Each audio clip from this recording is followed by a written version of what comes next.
Nasa 15,000 police personnel ang ipakakalat ng National Capital Region Police Office o NCRPO sa ikalawang trilyon peso march sa November 30.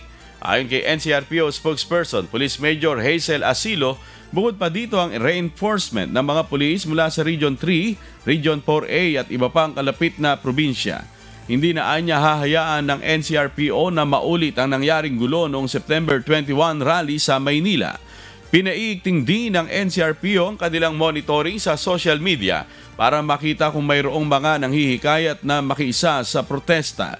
Paliwanag ni Police Major Asilo, sa social media, nahihikayat ang ibang mga kabataan na sumali sa rally noong September 21. Patuloy pa rin po yung ating pagmamonitor at pag-check kung yung mga grupo po na nagsimula or nag-instigate nung nakaraang September 21 rally is magkakaroon pa rin po sila ng parte or role dito sa ating magiging rally sa November 30.